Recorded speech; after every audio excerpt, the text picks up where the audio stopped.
Train the muscles, not the joints.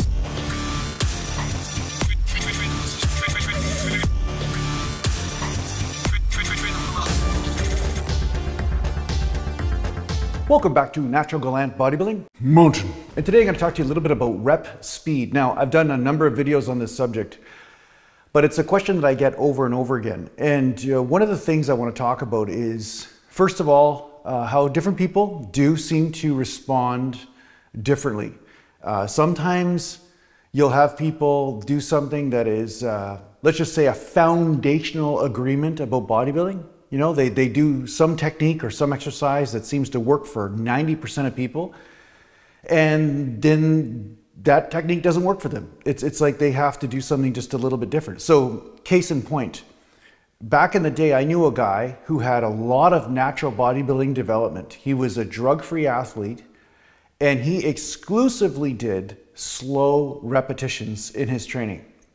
Now, of course, I was always open to trying anything when it comes down to what will get me results for natural bodybuilding. So I saw this guy doing different exercises, or exercises in a way that was different than mine because my rep speed was a bit faster.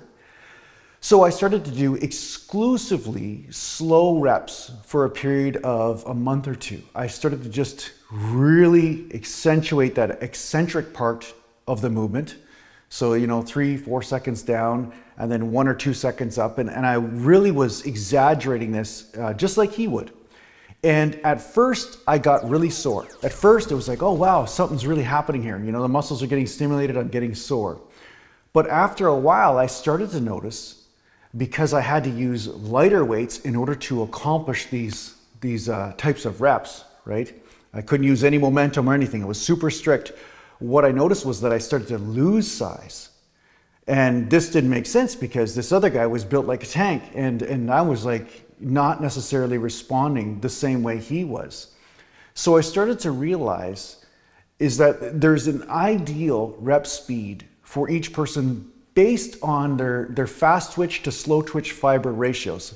Basically what that means is, if you're a slow twitch dominated person, you might respond to a different rep speed than somebody that has a lot of fast twitch fibers.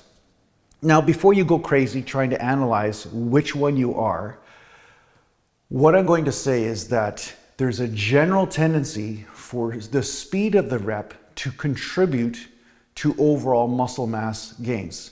And what I'm saying is that fast twitch fibers, which tend to contribute more to overall muscular size, are stimulated through reps that tend to be on the faster side of things. Now, I'm saying that yes, you have to have a slower repetition when you're lowering the weight, especially when you're using super heavy weight. You don't want to be rushing and using too much momentum there. And also, I would recommend using slow reps in your warm-up sets to make sure that the tendons and the muscles are all warmed up for your set. So as a blanket statement, I would recommend that. But what I'm also going to say is that if you stay with the slow reps, you might be one of those people like me who actually end up losing size because it might be hitting one type of muscle fiber, but you might not necessarily be hitting the fast twitch fibers as much. So, it's a technique to put in your toolbox and to use, but it's not necessarily a technique that is a standard technique for every single rep, for every single exercise. Now, the other thing you're going to notice, well, let me just do a set here. I'll just do a set of lightweight here. I'm just warming up with bench, right? And yeah, so basically, when you're warming up, doing a slow rep, there's nothing wrong with that. Slow rep on the way down. This is super light for me, so I mean, I could play around with it and whatever, but just, a little bit slower on the way down is not a bad idea whenever you're warming up, especially if you feel like that area is not 100% running properly. So you have tight delts or whatever, or tight knees or back. Definitely recommend slow reps under those circumstances, at least for the warm-ups in the very minimum, right? But what I'm going to say is that you're going to also notice that some exercises seem to do better for you for slow reps, and other ones might be better for fast reps. So you also want to make sure that you're paying attention to the fine details in your training, meaning that you might notice you get just awesome results from slow reps for biceps, but when you try to do that for chest, you get the opposite result. So this is something to look at. But in the end, I would say a repetition that feels more natural is probably going to give you more results. I'm kind of in Lee Haney's boat on this one. Like Lee Haney didn't believe in using eccentrics, like heavy eccentrics and stuff like that. He said that, you know, whatever was more natural had a tendency to reduce injuries and at the same time build muscle mass.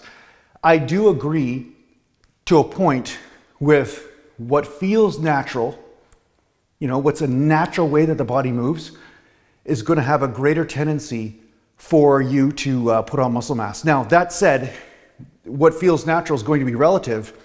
I'm talking about a person who has proper flexibility, or they have a good mind-muscle connection with the body. They're very connected to the body. So they're not just some beginner that just says, hey, whatever's comfortable, I'm going to do. Because, you know, I tried that approach when I was, you know, 19 years old, deadlifting. And basically I thought, oh, what feels natural is to round my back. That feels comfortable, right? And of course I herniated a disc doing that. So there's going to be some exceptions to this rule, but what I'm saying is that there is a natural way that the body seems to move, right? So say when I'm bench pressing, I'm not bringing it to the neck, although that is a technique that some people will do, right? It can be a dangerous one if you do it in the wrong circumstances, and I have other videos on that. But basically what happens with a bench is that there's a natural tendency, right, for the arms to move like this, you know, like you're moving around the shoulder joint. This is why powerlifters tend to exploit that way of moving, because it's a way that they can manifest more strength, and it's also safer when it comes down to muscle and tendon injuries. So yeah, now I'll move up. I just moved to 225. I'm probably going to move up in bigger weight today. I don't know if you guys are going to stick around for the ride, but basically I'm going to do 225 now.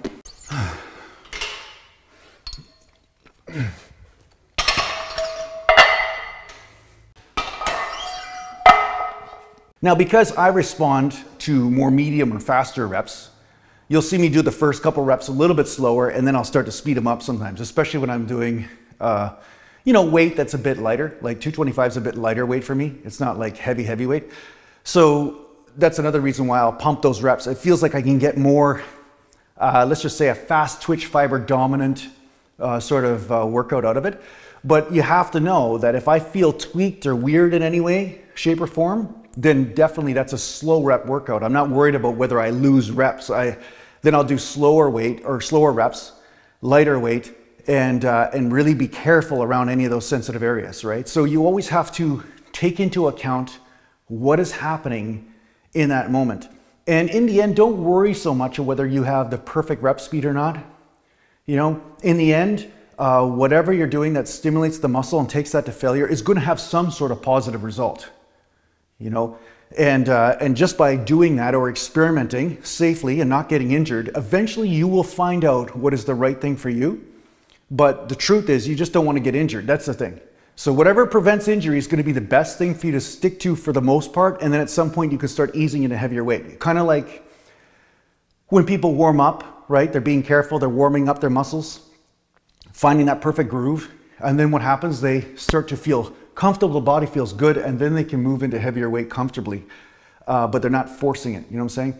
So yeah, don't force yourself to do faster reps if they don't feel natural to you, or if you feel any sort of tweaks or any sort of pains, don't do that, because fast rep is more dangerous, right? Whenever you're accessing the fast twitch fibers, it is a more dangerous repetition, whether it's using heavier weight or whether it's using a faster rep. So that's something that you have to make sure that you pay attention to, and always make sure that you're good and warmed up before you start increasing the rep speed. Okay, so it's easy, see, like this. Now faster, see.